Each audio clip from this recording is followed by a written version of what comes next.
¿Cómo les ha ido? Vamos a hacer una clase en el día de hoy de un tema que es supremamente importante.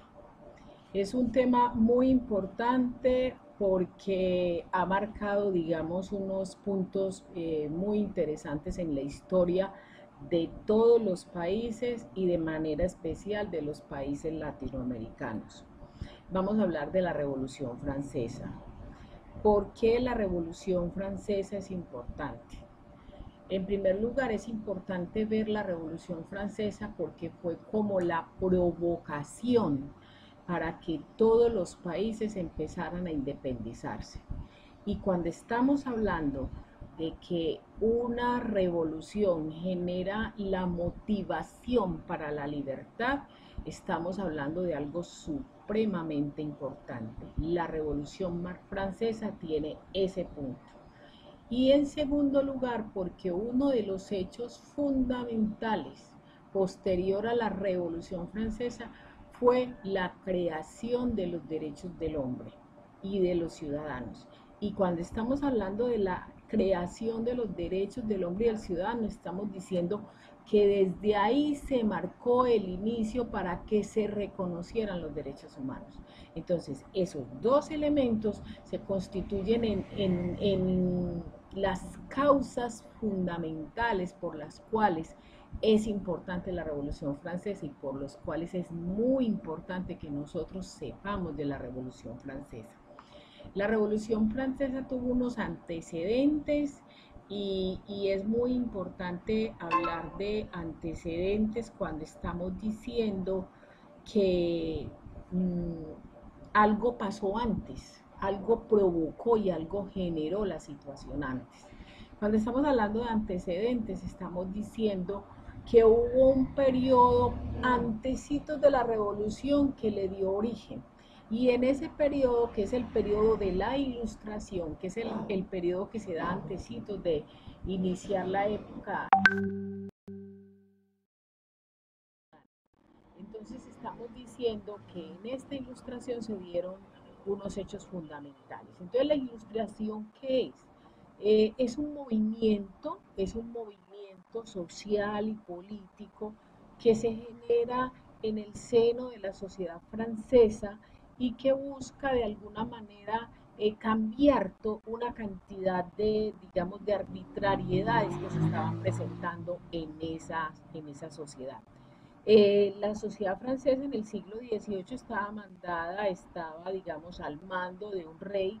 En ese momento estamos hablando de un rey llamado Luis, se llamaba, le decían Luis el Bueno, pero era Luis XVI, y le decían el bueno porque era muy noble, y no porque hiciera las cosas bien, sino porque sencillamente se dejaba manejar de su esposa que se llamaba María Antonieta.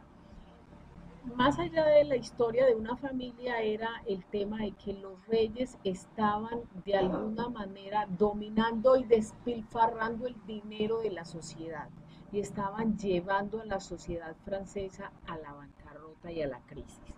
Entonces, ¿qué se pidió mediante el movimiento ilustrado? Que la sociedad empezara a entender que todas las personas eran iguales y que no tenían por qué haber unos disfrutando, despilfarrando y además explotando a los demás. Y que existieran otros simplemente trabajando. Entonces, esa desigualdad fue uno de los elementos que motivó la necesidad de realizar una revolución. En la parte política decían, bueno, hay una revolución y necesitamos que se dividan y se separen los poderes, que el rey mande, pero no que haga las leyes, y si va a hacer las leyes que no mande, porque es que si la persona que gobierna también pone las leyes, entonces estamos diciendo que puede voltear el país como le provoque.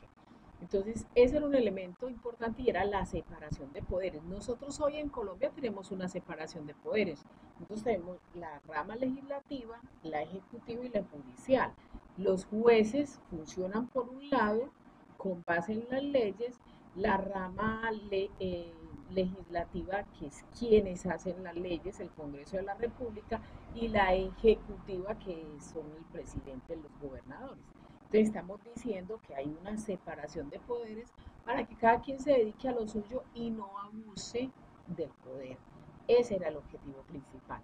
En la parte de la religión era muy importante. En esa sociedad venían, recuerden que venían de la Edad Media y inicios así como de la moderna, y todavía digamos, el clero, los sacerdotes, los papas, querían mandar dentro de la parte política. Entonces, la idea era que no mandaran, que se separaran de la parte política y que se dedicaran a lo de ellos. Entonces, esa separación de poderes y esa separación del clero del gobierno era algo muy importante, y se empieza a pensar en un deísmo, y es que cada quien tenga la oportunidad de manera natural e independiente de creer en lo que quiera creer, y no necesariamente en la religión católica, que ese era uno de los elementos fundamentales que había que de pronto en esa época empezar a derrotar, no porque la religión fuese mala, sino porque la iglesia estaba, digamos, abusando de su poder religioso para permitir que los reyes también abusaran de la gente.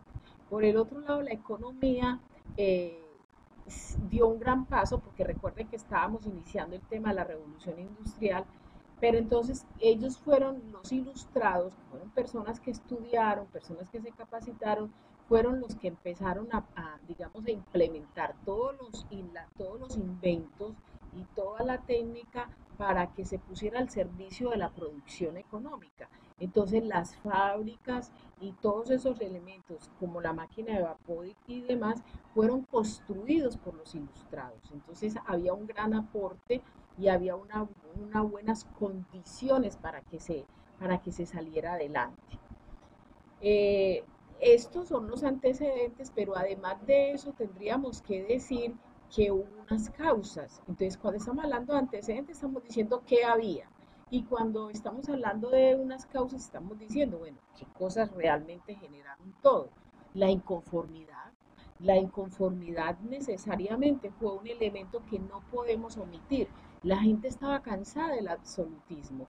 ¿Qué es el absolutismo? El manejo total y el control total que tenían los reyes. Entonces el rey mandaba, daba las leyes, sancionaba, controlaba, pedía el impuesto, todo lo controlaba. Eso era un absolutismo, ¿cierto? Era absoluto control. Ese absolutismo generaba pues, el inconformismo de la gente. ¿Cuáles eran las personas? La sociedad está dividida en tres estados, y vamos a mirar aquí por qué la gente estaba inconforme. En el primer estado estaba el clero y estaba el rey, o sea, los sacerdotes y el rey. Y ellos eran los que controlaban la economía, los que decían qué se hacía o qué no se hacía, y ellos no pagaban impuestos, pero sí cobraban el impuesto. El segundo estado eran los nobles, quienes tenían propiedades, pero le cobraban el impuesto a los campesinos. Y el tercer estado eran los burgueses, que eran los dueños de las empresas. Recuerden que lo vimos en la revolución industrial.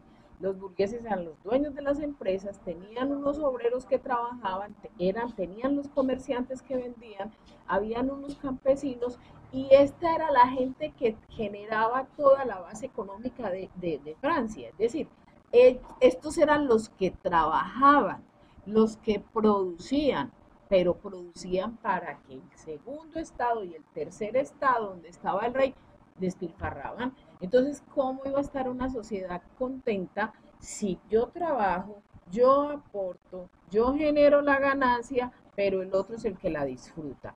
Eso es inconformidad, no podía estar, digamos, la gente no podía estar contenta con eso. Ahora, la desigualdad y el mercantilismo, claro, esta es la otra causa fundamental. Eso estaba generando desigualdad, desigualdad en la forma de vivir y desigualdad en la parte económica, porque yo trabajo pero tengo que pagar casi todo el dinero, entonces no tengo dinero para poder vivir bien.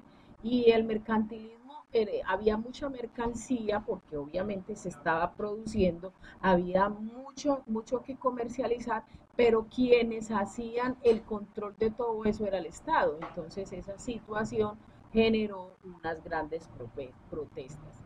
¿Cuáles fueron los principios de la Revolución Francesa? Libertad, igualdad y fraternidad. ¿Qué dice la libertad? Todas las personas nacen libres y tienen que permanecer así. Por eso en la Revolución Francesa la primera provocación fue, los estados deben ser libres. ¿Cómo así que colonias? ¿Cómo así que este estado pertenece a este? ¿Que este país pertenece a aquel? No, hay que luchar por la independencia. Por eso es uno de los elementos fundamentales de la Revolución Francesa, porque luchó por la libertad, no solo de las personas, sino de los países. Y con esa Revolución Francesa se dio origen a otras, a las independencias de todos los países. Igualdad. Los seres humanos somos iguales. Y para poder establecer esta igualdad, en la Revolución Francesa se habló de crear constituciones. ¿Y qué son las constituciones? Las normas. Sencillamente las normas de los países tienen que estar definidas. ¿Para qué se definen las normas? Para que sepamos qué le corresponde a cada quien, qué debes hacer, qué no puedes hacer, y entonces se establezca dentro de esas leyes la igualdad de las personas, igual que la fraternidad. O sea, las personas deben unirse para salir adelante, las personas deben unirse para valorarse y para respetarse.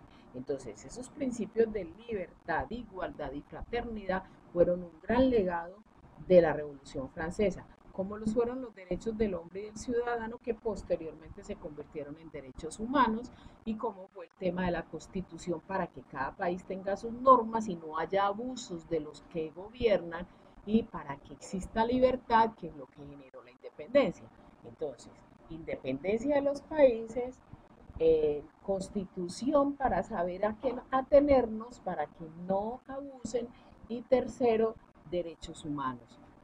Importante la Revolución Francesa. Por eso les dejo aquí la inquietud, vamos a leer la guía y vamos a terminar el trabajo para que les quede un gran aprendizaje, que tengan un buen